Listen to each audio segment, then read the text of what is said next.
తాకట్లో ఉన్న బంగారాన్ని విడిపించలేక వడ్డీల మీద వడ్డీలు కడుతూ ఇబ్బంది పడుతున్నారా? అయితే ఇప్పుడే సంప్రదించండి శివ గోల్డ్ కంపెనీ. మీ నమ్మకానికి మా హామీ శివ గోల్డ్ కంపెనీ. పుణె వ్యాపారి కేతన్ హత్య కేసులో నిందితురాలు సియా గోయల్ కుటుంబ సభ్యులు మృతుడి తండ్రి వెల్లడించిన వివరాలు కొత్త మలుపునిపించాయి. పెళ్లి ఇష్టం లేదనే విషయం సియా తమకు ఎప్పుడూ చెప్పలేదని ఆమె సోదరుడు తెలిపారు. ఒకవేళ ముందే చెప్పి ఉంటే ఆమెకు ఇష్టమైన వ్యక్తితో వివాహం జరిపించేవారమని పోలీసుల విచారణలో వెల్లడించారు. కేతన్ తండ్రి కూడా ఇదే అభిప్రాయం వ్యక్తం చేశారు. పెళ్లి ఇష్టం లేకపోతే వద్దని చెప్పేయాల్సింది కానీ తమ కుమారుడి ప్రాణాలు తీయడం దారుణమని ఆవేదన వ్యక్తం చేశారు.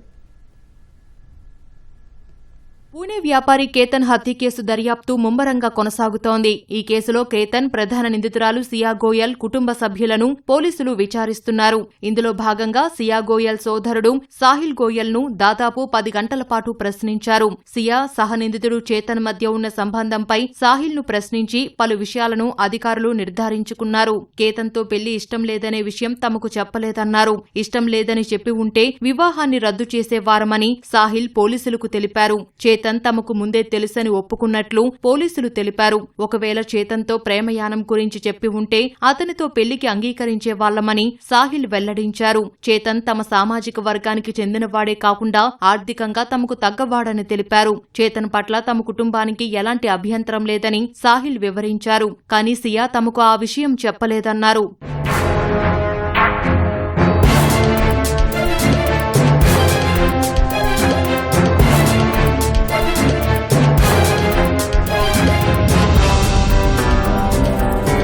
కేతన్ అగర్వాల్ కుటుంబం కూడా ఇదే తరహా వ్యాఖ్యలు చేసింది. తన కుమారుడిని పెళ్లి చేసుకోవడం సియాకు ఇష్టం లేదన్న విషయం తమకు కూడా తెలియదని కేతన్ తండ్రి విశాల్ అగర్వాల్ దర్యాప్తు అధికారులకు చెప్పారు. తమది ఆర్థికంగా బాగా స్థిరపడిన కుటుంబమని, కేతన్కు సియా కాకపోతే ఇంకెవరితోనైనా పెళ్లి చేసేవారమని తెలిపారు. పెళ్లిని వ్యతిరేకిస్తున్నట్లు సియా ఎలాంటి సంకేతాలు ఇవ్వలేదని వెల్లడించారు. కేతన్ విగ్గు వాడటం వల్లే ఈ హత్య జరిగిందన్న ప్రచారాన్ని విశాల్ ఖండించారు. వైద్య కారణాల వల్ల కేతన్కు కొంత జుట్టు ఊడిపోయిందని, ఆ విషయం ముందే వారికి చెప్పినట్లు తెలిపారు.